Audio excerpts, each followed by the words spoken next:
powered by Digiana Fresh, Crazy Cricket।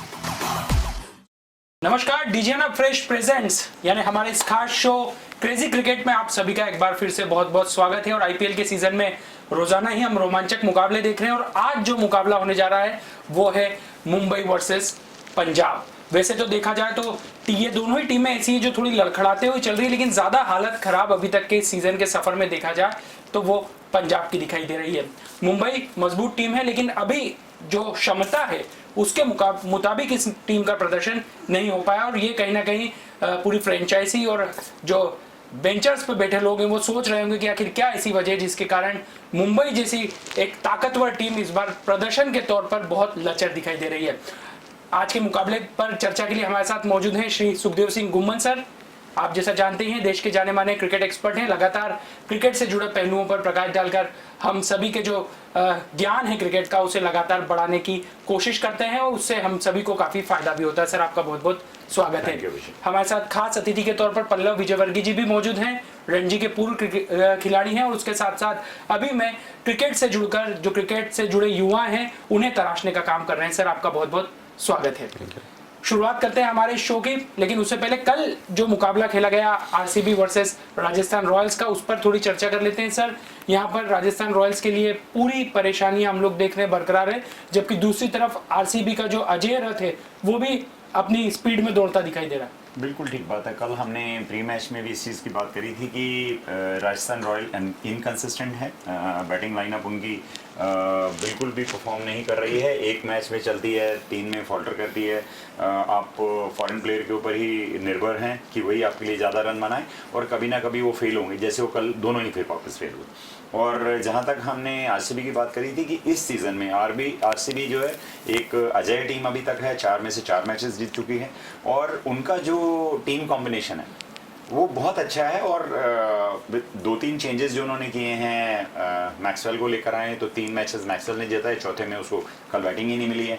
Bowling की बात करेंगे तो एक swing bowling, medium fast attack उनके पास अच्छा है।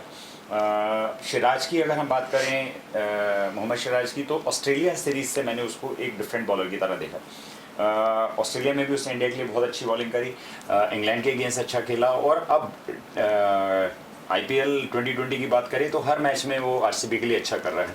कल भी उन्होंने 3 विकेट लिए, 27 रन देके। Harshal Patel for a change कल थोड़े से एक्सपेंसिव रहे, उन्होंने भी जबकि 3 विकेट लिए, 47 रन देके।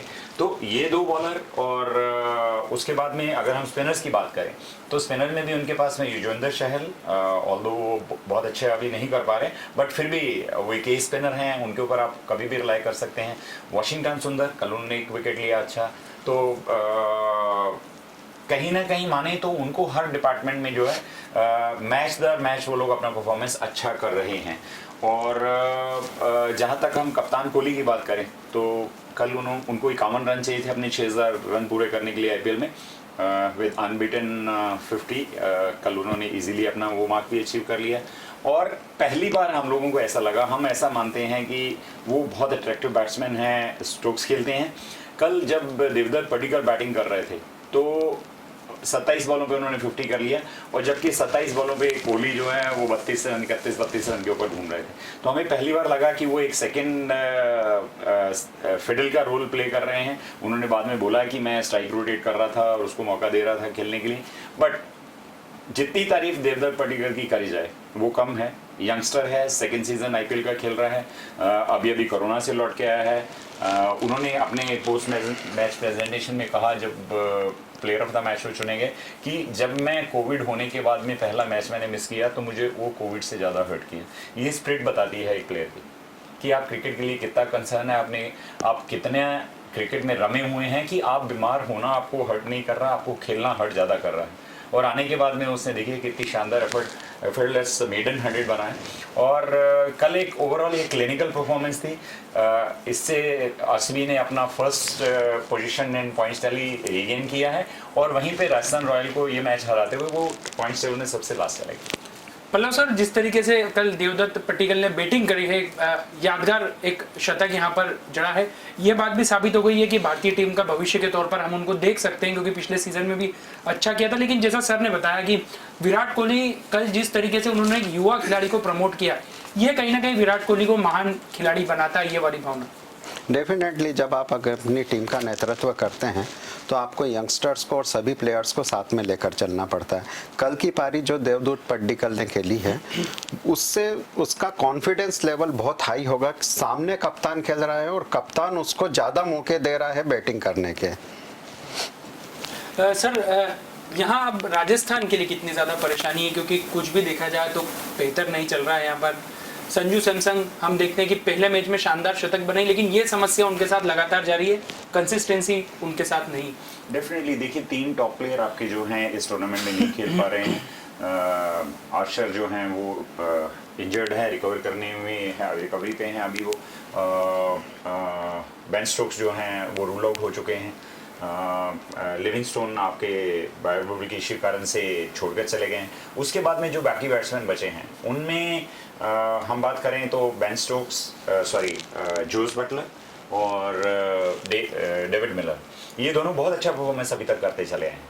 और अनफॉर्चुनेटली कल बहुत अच्छी स्विंग बॉलिंग, मैं कहूँगा सिराज की जो दोनों बॉल्स थी, पहले में जोस बटलर को जो उन्होंने बोल्ड किया और सेकंड में जो LBW डेविड मिलर को किया, रिमार्केबल स्विंग बॉलिंग थी। जबकि अगर हमने उस समय देखा हो तो कप्तान कोहली इंटरेस्टेड नहीं थे वो रिव्यू लेने में, और जबकि उन्होंने इंसिस्ट किया कि नहीं वो आउट है, और लास्ट में 2 सेकंड रहते उन लोगों ने रिव्यू कॉल किया। और ये अपने आप में डेविड मिलर जिस तरह का इस टूर्नामेंट में खेल रहे हैं और अच्छी फॉर्म में हैं वो, उनका एक विकेट लेना, और उसके बाद में राजस्थान रॉयल जब 43 रन के ऊपर 4 विकेट खो चुके थे 7.2 ओवर में, तो लग रहा था कि अभी ये कुछ ज़्यादा रन नहीं कर पाएंगे। बट राहुल तेवतिया और जो लोअर बैटिंग ऑर्डर था उन लोगों ने मिलकर 177 पोस्ट किया, वो एक रिस्पेक्टेबल टोटल था, बहुत अच्छा नहीं था। ये बताता है कि मुंबई की विकेट जो है वो किस तरह की है कि अगर आप पहले विकेट खो भी देते हैं और एक अगर लंबी पार्टनरशिप होती है तो आप किसी भी आगे स्कोर को थ्रेटन कर सकते हैं, या लंबा स्कोर आपके लिए पोस्ट कर सकें। पर जहाँ तक हम राजस्थान रॉयल की बैटिंग की बात करेंगे तो संजू सैमसन ने भी कहा कि हम लोग बार बार फेल हो रहे हैं, हम लोग जाते हैं आ जाते हैं, बट ये कहने से नहीं होगा। क्रिकेट अप्लाई करने का गेम होता है, you have to learn from your mistakes. आप जो चीज़ एक पर्टिकुलर मैच में कर आते हैं, आपको अगली बार सोचना है कि हमको वो नहीं करना है, पर वो राजस्थान रॉयल के साथ ऐसा कुछ हो नहीं रहा है। मुझे लगता है ये हाई टाइम है, अगर उनको कुछ भी थोड़ा बहुत इम्पैक्ट इस टूर्नामेंट में करना है तो they will have to think and come up with the recipe how to win 2020 matches in IPL। Sir, Rajasthan Royals को अब यहाँ क्या परिवर्तन करने की आवश्यकता महसूस हो रही है, क्योंकि अब यहाँ से अगर हार का ये सिलसिला जारी रहा तो प्लेऑफ की राह बड़ी मुश्किल हो जाएगी। देखिए, सबसे पहले तो उनको अपनी मेंटलिटी को सुधारना पड़ेगा। कल जैसा पिच था, बॉम्बे के वानखेड़े स्टेडियम का एकदम फ्लैट पिच था, इस पर लंबा स्कोर बन सकता था, लेकिन वो शुरू ओवर से ही एक लंबा स्कोर बनाने के लिए चले गए। इसी चक्कर में उन्होंने अपने 3-4 विकेट जल्दी खो दिए। एंड में भी जाकर के उन्होंने शिवम दुबे, रेयन पराग और राहुल तेवतिया ने मिलकर के वो स्कोर 178 तक बनाया। अगर यही पहले ओवर थोड़े से संभल करके खेल लेते, अपने विकेट इंटैक्ट कर लेते, तो बाद में यही टोटल वो 210-220 तक पहुंचा सकते थे। तब RCB के लिए थोड़ी सी दिक्कत होती, क्योंकि जब आपकी सेकंड बैटिंग चेस करने के लिए आती है और उसको लगता है कि मुझे 10 रन 11 रन पर ओवर बनाना है, तो वो भी थोड़ा सा कहीं पर विचलित होते हैं। लेकिन सबसे पहला उन्होंने गेम जो है वो पहले 7-8 ओवर में ही लूज कर दिया। 47 रन के स्कोर पे उन्होंने 4 विकेट अपने खो दिए, और सभी मैन बैट्समैन। बहुत ज़्यादा हद तक राजस्थान रॉयल्स अपने फॉरेन प्लेयर्स के ऊपर डिपेंड है, जोश बटलर, डेविड मिलर और क्रिस मॉरिस। बैटिंग में संजू सैमसन को देख लें तो इंडियन बैटिंग लाइनअप उनके पास कोई स्ट्रेंथ नहीं देती है। शिवम दुबे, रेयन पराग, राहुल तेवतिया, ये उनको ठीक थोड़ा सपोर्ट कर देते हैं। तो ये एक समस्या कहीं ना कहीं राजस्थान रॉयल्स की है, जिससे थोड़ा उबरने की कोशिश ये टीम करेगी। अगले मुकाबले में देखते हैं कि राजस्थान जी, इसमें मैं पल्लव के साथ सहमत हूँ, और मुझे कहीं ना कहीं ऐसा लगता है कि जो कप्तान की परिपक्वता होती है, जो उसकी मेंटल स्ट्रेंथ होती है, जो उसकी सोच होती है, वो इस तरह के मैचेस में बहुत अहम रोल प्ले करती है। जैसे कि हम जो भी कैप्टन होता है या आपकी टीम थिंक टैंक होता है वो ये सोचते हैं कि पिछले मैचेस में इस विकेट पे क्या हुआ है। हमने देखा कि पहले 4-5 ओवर में वहाँ पे स्विंग बॉलिंग को नई बॉल के साथ में मूवमेंट मिलता है, बैट्समैन के लिए मुश्किल होता है। और बार बार हमने देखा कि टीम जाकर, जैसे पल्लव भाई ने कहा, कि बहुत लंबा स्कोर पोस्ट करने के चक्कर में पहले ही 5 ओवरों में जाके फॉल्टर करती हैं और 3-4 विकेट गंवा देती हैं। ये एक नहीं 2-3 मैचेस में हम मुंबई में ऐसा देख चुके हैं।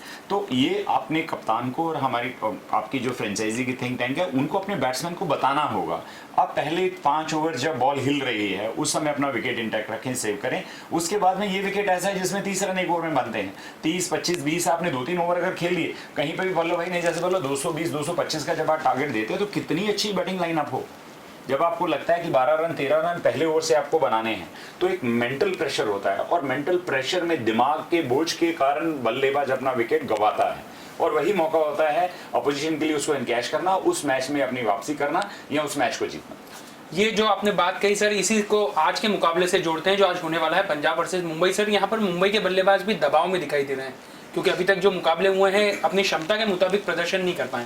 बिल्कुल मैं आपसे सहमत हूँ। मुंबई अगर हम देखें तो उनका टीम का जो कॉम्बिनेशन है वो बहुत अच्छा है, बट अनफॉर्चुनेटली वहाँ पे भी इसी तरह से हो रहा है कि बिना दिमाग लगाए हुए, मैं तो यही कहूँगा, मैं जो वर्ड यूज़ कर रहा हूँ अच्छे नहीं, एक मुंबई जैसी टीम के लिए जो डिफेंडिंग चैंपियन है, 5 बार आईपीएल का टाइटल जीत चुकी है, और हम कहीं ना कहीं इस बार भी रेट कर रहे थे कि क्या ये तीसरा बार भी ऐसा होगा कि मुंबई लगातार तीसरा आईपीएल उठा पाएगी।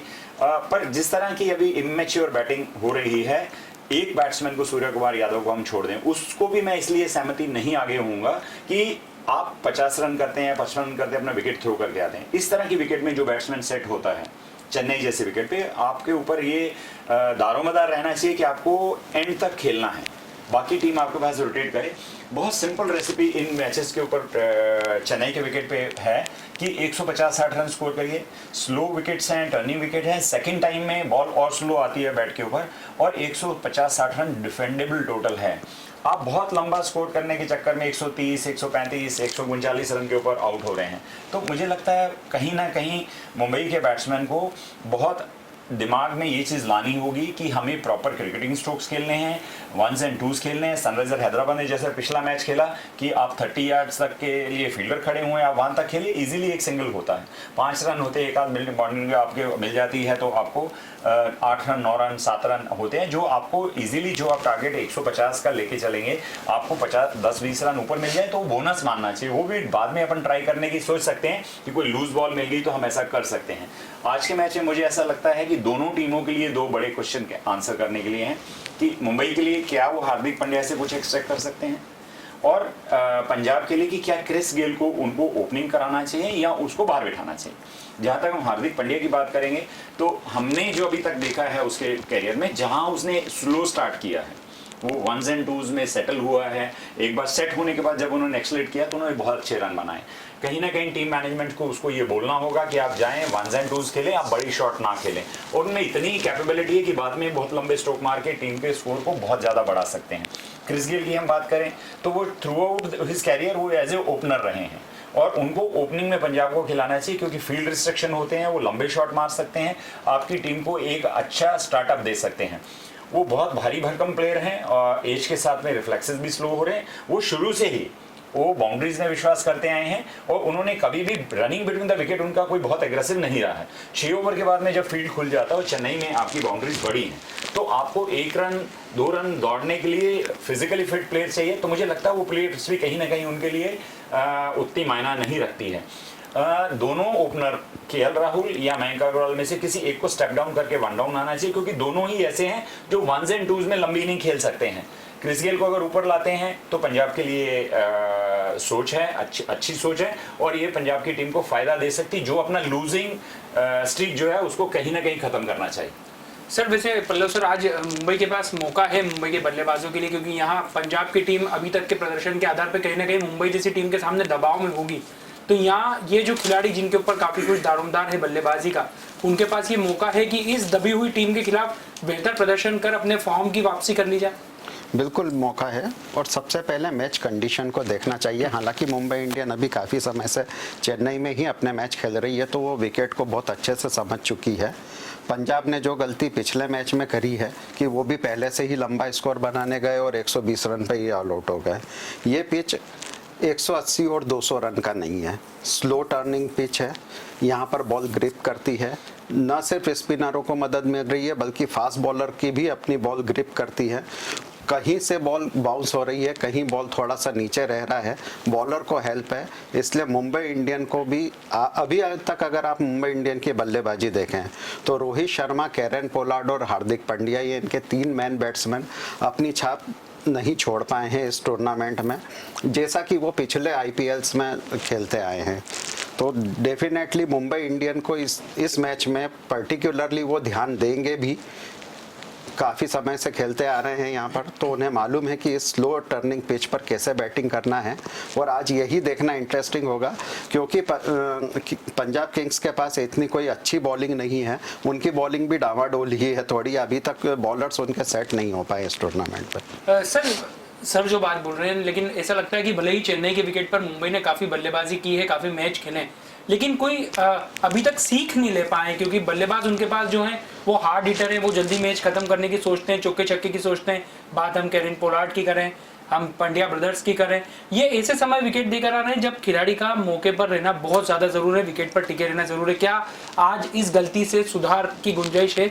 मुझे लगता है, और वैसे भी जैसे हम लोगों ने पंजाब को पहले ही मैच में यहाँ बैटिंग करते देखा, और जैसे पल्लव भाई ने कहा कि उनकी जो बॉलिंग लाइनअप है वो बहुत मीडियोकर सा है, बहुत आउटस्टैंडिंग बॉलर्स उनके पास में नहीं है। मोहम्मद शामी को छोड़ दिया जाए कि जो किसी भी बैटिंग के को रन थ्रू कर सकते हैं, सब उनको आउट कर सकते हैं।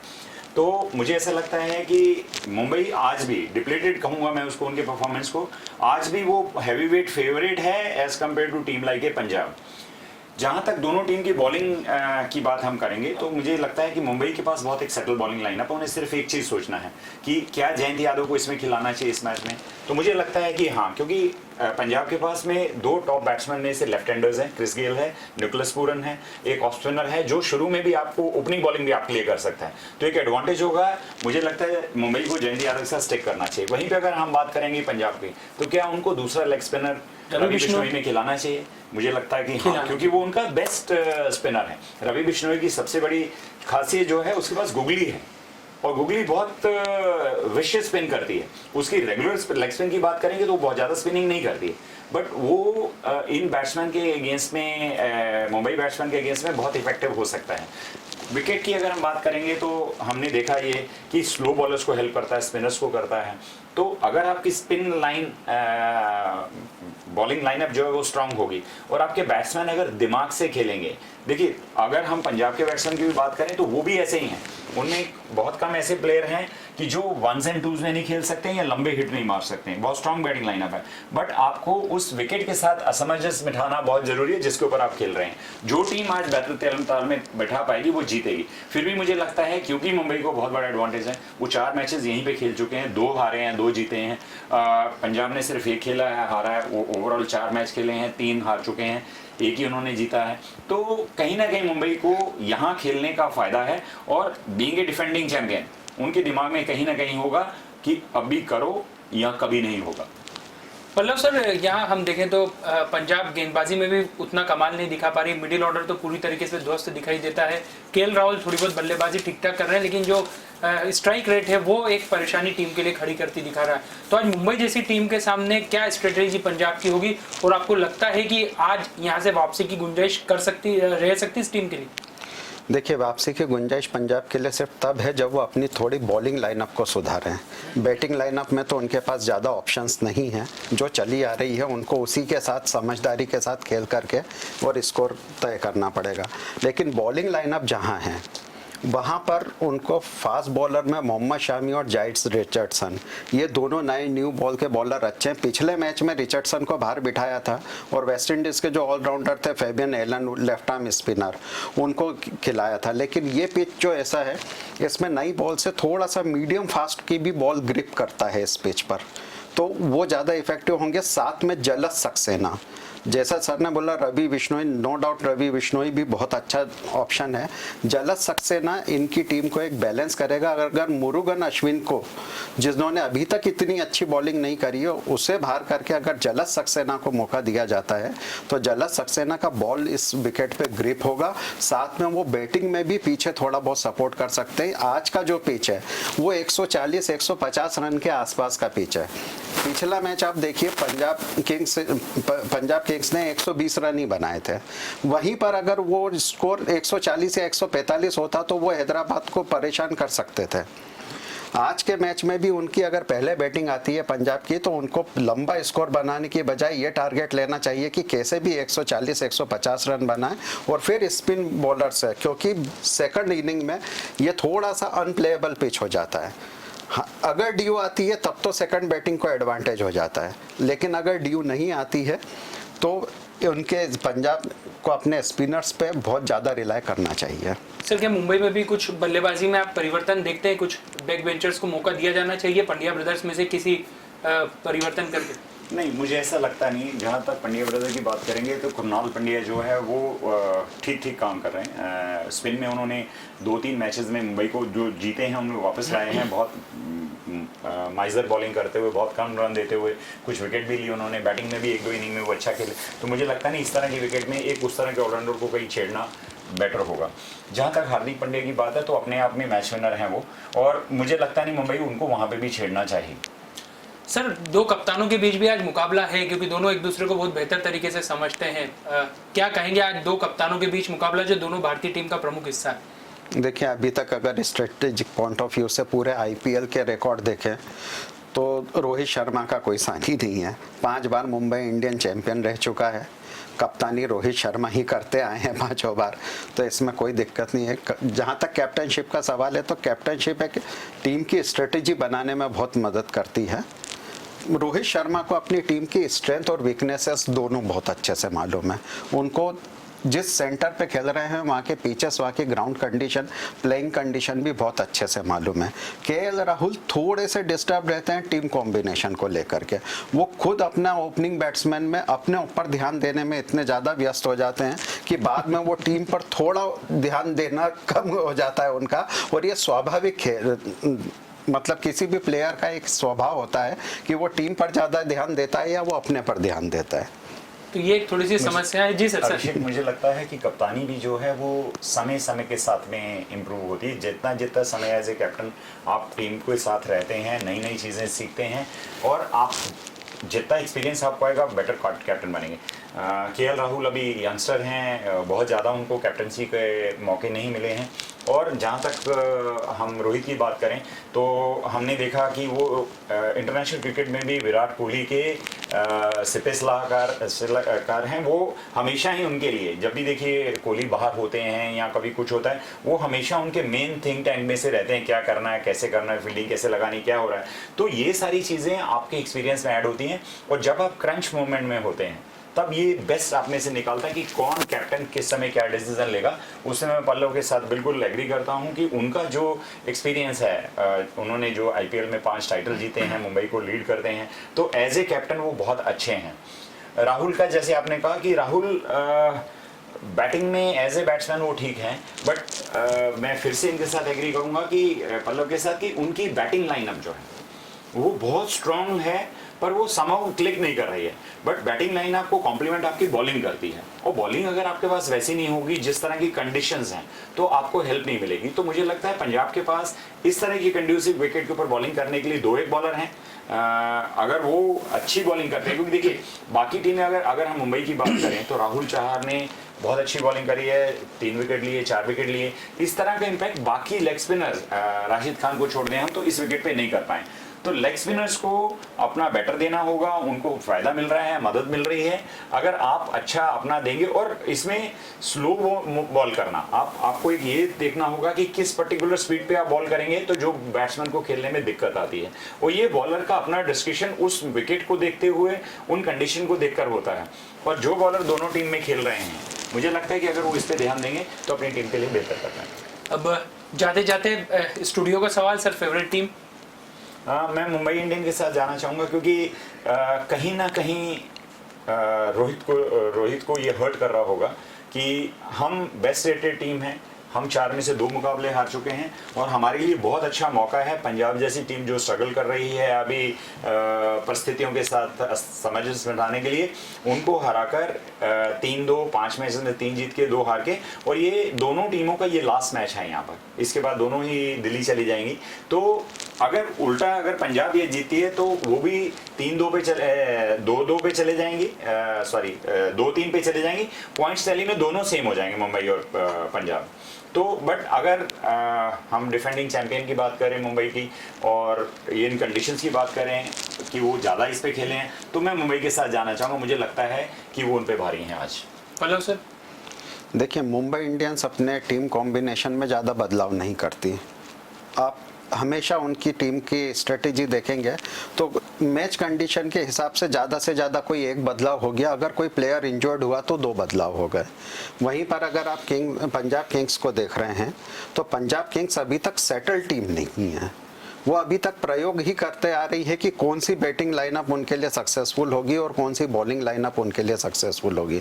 तो पल्ला डेफिनेटली मुंबई इंडियन का भारी है क्रिकेटिंग सेंस, और अपनी टीम की स्ट्रेंथ और वीकनेसेस को संभल करके जो टीम खेलती है, तो थोड़ा मुंबई इंडियन का पल्ला ही भारी है। वैसे ये T20 क्रिकेट है, यहाँ 5 ओवर में कभी भी कोई भी मैच बदल सकता है।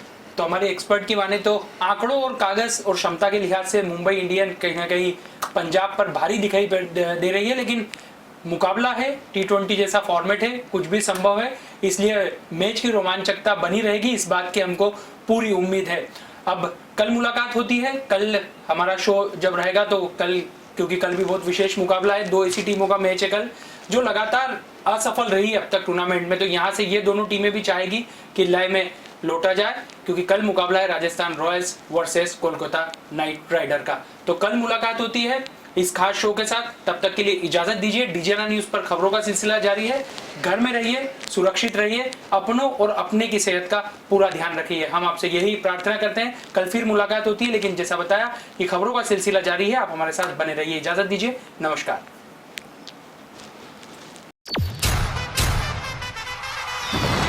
Powered by Tijuana Fresh, Crazy Cricket।